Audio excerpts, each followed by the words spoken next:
அகமதாபாத் விமான விபத்தை போலவே லண்டனிலிருந்து பெங்களூரு வந்த ஏர் இந்தியா விமானத்தின் எரிபொருள் சுவிட்ச் கோளாறு குறித்த விசாரணை தொடங்கியுள்ளது. அனைத்து போயிங் 787 விமானங்களையும் ஏர் இந்தியா நிறுவனம் ஆய்வுக்கு உட்படுத்தியுள்ளதாக தகவல் வெளியாகியிருக்கிறது.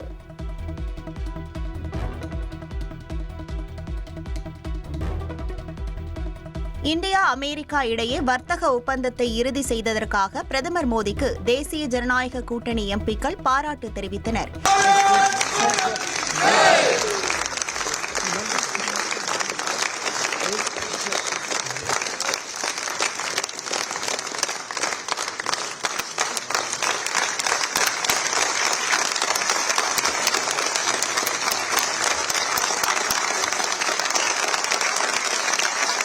என்டிஏ நாடாளுமன்ற உறுப்பினர்கள் குழு கூட்டம் நாடாளுமன்ற வளாகத்தில் உள்ள நூலக அரங்கில் நடைபெற்றது.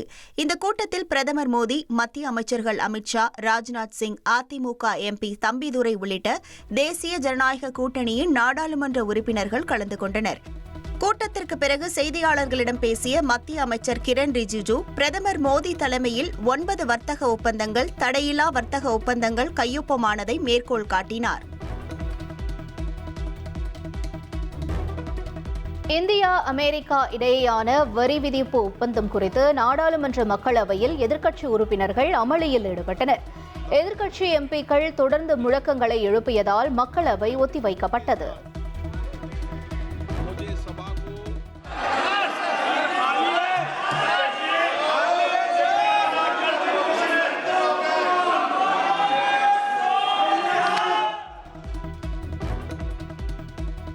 வரி விதிப்பு ஒப்பந்த விவகாரத்தில் அமெரிக்காவிடம் மத்திய அரசு சரணடைந்து விட்டதாக கூறி மாநிலங்களவையில் எதிர்க்கட்சி உறுப்பினர்கள் அமளியில் ஈடுபட்டனர். இந்த விவகாரத்தை உடனே விவாதிக்க வேண்டும் என்று முழக்கமிட்ட எதிர்க்கட்சி எம்பிக்கள் வெளிநடப்பு செய்தனர்.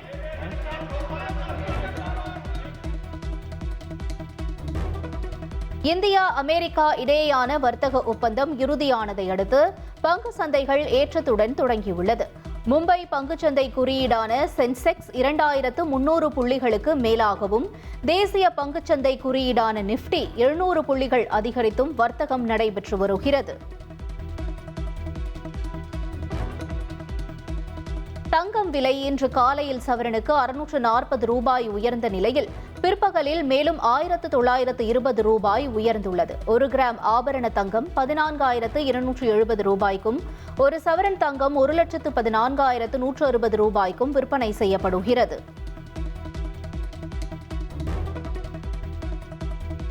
வெள்ளி விலை கிலோவுக்கு 20,000 ரூபாய் உயர்ந்துள்ளது. 1 கிலோ வெள்ளி 3 லட்சம் ரூபாய்க்கு விற்பனை செய்யப்படுகிறது. சென்னை மெட்ரோ ரயில் 2ஆம் கட்ட பணிகளுக்கு மத்திய அரசு 10,354 கோடியே 15 லட்சம் ரூபாய் வழங்கியுள்ளதாக நாடாளுமன்றத்தில் தெரிவிக்கப்பட்டுள்ளது. ஜப்பான் நிறுவனம் 1,995 கோடி ரூபாயும், ஏசியன் டெவலப்மெண்ட் வங்கி 5,596 கோடி ரூபாயும் கடன் வழங்கி இருப்பதாக எழுத்துப்பூர்வமாக அளிக்கப்பட்ட பதிலில் கூறப்பட்டுள்ளது.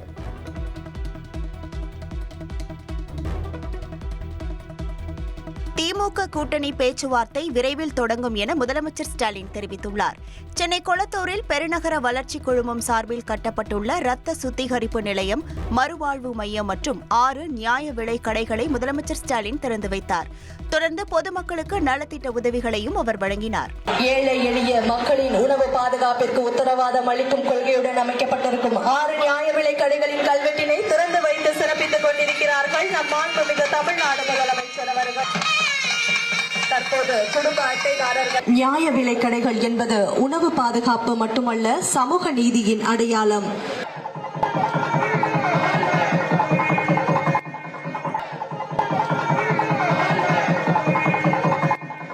பின்னர் செய்தியாளர்களை சந்தித்த முதலமைச்சர் ஸ்டாலின், திமுகவில் கூட்டணி பேச்சுவார்த்தை விரைவில் தொடங்கவிருப்பதாக கூறினார். கூட்டணி பேச்சுவார்த்தைக்கு குழு எப்போது அமைக்கப்படும் சார்? எதிரிகளுக்கு நான் யாரும் எதிரிகளை பார்க்கறது தொடர்ந்து விமர்சனம் பண்ணிட்டே வராங்க சார். எதிரிகளை பார்க்கறது அவங்களே பார்க்கறேன். முன்னதாக மத்திய பட்ஜெட் தமிழக மக்களுக்கு ஏமாற்றம் அளித்ததாக கூறிய முதலமைச்சர் தேர்தலில் மத்திய அரசுக்கு மக்கள் தக்க பாடம் புகட்டுவார்கள் என தெரிவித்தார். ஏற்கனவே சொல்லியாச்சே, வெறும் ஏமாற்றம் தான், மாற்றம் பண்ணாலும் பார்த்தோம். எந்த மாற்றமும் இல்லை, வெறும் ஏமாற்றம் தான் எங்களுக்கு கிடைச்சிருக்கு. தமிழ்நாட்டு மக்களுக்கு பெரிய ஏமாற்றம் இருக்கு. இதுக்கு மக்கள் வரக்கூடிய சட்டமன்ற தேர்தலில் இதுக்கு பாடம் கற்பிப்பாங்க.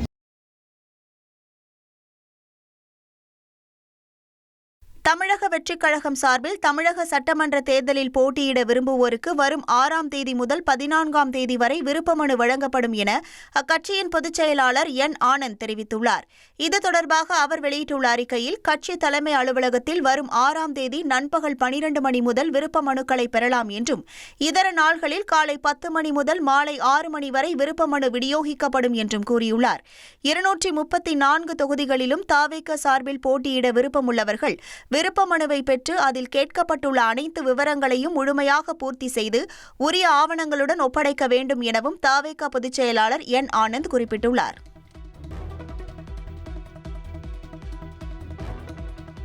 கரூர் சம்பவம் குறித்து குற்ற உணர்வு இன்றி தாவேக தலைவர் விஜய் நடனமாடுவதாக அதிமுக முன்னாள் அமைச்சர் ஜெயக்குமார் கடுமையாக சாடியுள்ளார். ஊழல் குறித்து பேச விஜய்க்கு அருகதை இல்லை என்றும், அவரின் சம்பளத்தில் கருப்பு பணம் எவ்வளவு என்று விளக்கமளிப்பாரா என்றும் ஜெயக்குமார் கேள்வி எழுப்பியுள்ளார்.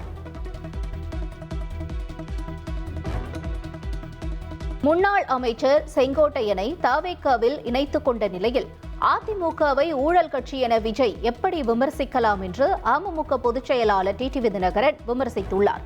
விஜய் எங்களுக்கு எதிரி இல்லை, என்டிஏ கூட்டணிக்கு திமுக தான் ஒரே எதிரி என்றும் அவர் கூறியுள்ளார். என்டிஏ கூட்டணியை டப்பா என்ஜின் என்று மறைமுகமாக விமர்சித்த தவேக தலைவர் விஜய்க்கு பாஜக முன்னாள் மாநில தலைவர் அண்ணாமலை காட்டமான பதிலடி கொடுத்துள்ளார். விஜயிடம் என்ஜினே இல்லை என்றும், அதை ஸ்டார்ட் செய்யவும் ஆள் இல்லை என்றும் அண்ணாமலை விமர்சித்துள்ளார்.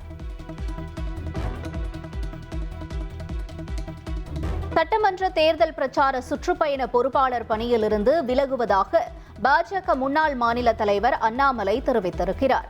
தந்தையின் உடல்நிலை காரணமாக கட்சி பணி செய்ய முடியாத நிலையில் இருப்பதாகவும் அவர் கூறியுள்ளார்.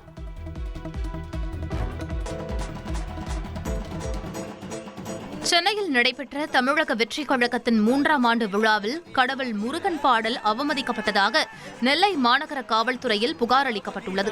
அதில் பக்தி பாடலை அரசியல் ரீதியாக திரித்து பாடி முருக பக்தர்கள் மனம் புண்படும்படி பாடகர் வேல்முருகன் நடந்து கொண்டதாகவும், அதை ஊக்குவித்த தவேக தலைவர் விஜய் மற்றும் நிர்வாகிகள் ஆனந்த், ஆதவ் அர்ஜுனா உள்ளிட்டோர் மீது நடவடிக்கை எடுக்க வேண்டும் எனவும் வழக்கறிஞர் குற்றாலநாதன் என்பவர் கூறியுள்ளார்.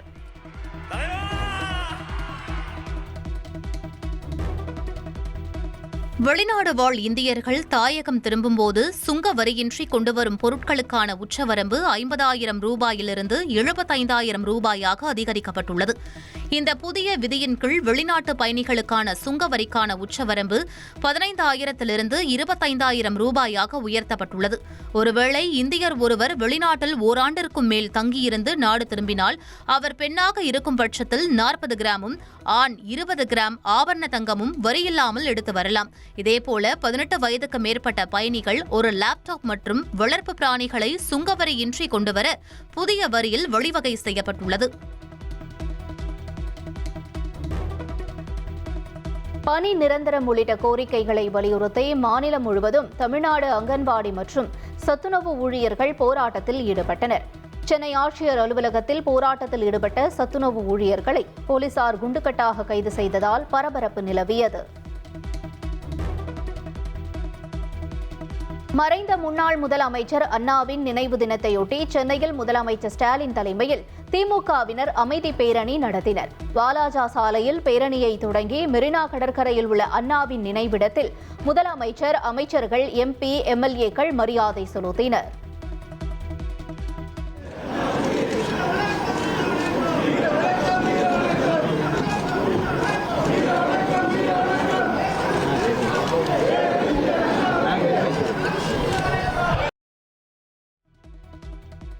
ஆண்டுகள் எத்தனை ஆனாலும் தமிழ்நாட்டை அண்ணாதான் ஆள்கிறார் என முதலமைச்சர் ஸ்டாலின் குறிப்பிட்டுள்ளார்.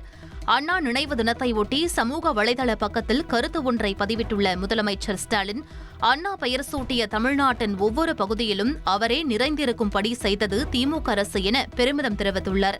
மேலும் மொழி திணிப்பு, பண்பாட்டு திணிப்பு, நிதி நெருக்கடி என்றெல்லாம் வஞ்சங்களை செய்து கொண்டு துரோகிகளை எல்லாம் துணைக்கு அழைத்துக் கொண்டு வந்தாலும் பாஜக அரசின் ஆணவத்திற்கும் ஆதிக்கத்திற்கும் அண்ணாவின் தமிழ்நாட்டில் கெட் அவுட் தான் என்று குறிப்பிட்டுள்ளார். இதே பதிவில் அண்ணாவை போற்றும் வகையில் வீடியோ ஒன்றையும் முதலமைச்சர் ஸ்டாலின் தனது குரலில் பேசி பதிவிட்டுள்ளார். முன்னாள் முதல்வர் அண்ணாவின் நினைவு தினத்தையொட்டி சென்னை மெரினா கடற்கரையில் உள்ள அவரது நினைவிடத்தில் அதிமுக பொதுச் செயலாளர் எடப்பாடி பழனிசாமி மரியாதை செலுத்தினார். இந்த நிகழ்வில் முன்னாள் அமைச்சர்கள் மற்றும் அதிமுக நிர்வாகிகள் கலந்து கொண்டனர். இதனிடையே திராவிட வழி அரசியலின் துருவ நட்சத்திரமாக விளங்கும் அண்ணா என புகழாரம் சூட்டி எடப்பாடி பழனிசாமி தனது எக்ஸ் தள பக்கத்தில் பதிவிட்டுள்ளார். அதில் அண்ணாயிசம் போற்றும் அதிமுக நல்லாட்சியை மீண்டும் நிறுவிடுவோம் என்றும் குறிப்பிட்டுள்ளார்.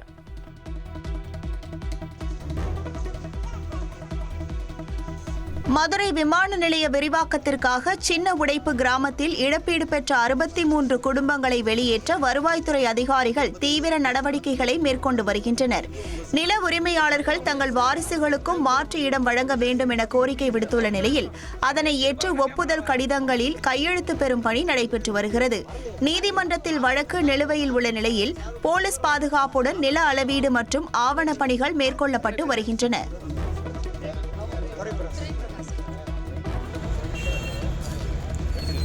அவிநாசி அருகே சேலம் கொச்சி தேசிய நெடுஞ்சாலையில் முன்னால் சென்ற லாரி மீது கார் மோதிய விபத்தில் காரில் பயணித்த இருவர் சம்பவ இடத்திலேயே உயிரிழந்தனர். கோவை ராமநாதபுரம் மற்றும் கேரளாவை சேர்ந்த மணிவண்ணன், ராகேஷ் ஆகியோர் வாடகை காரில் பயணித்தனர்.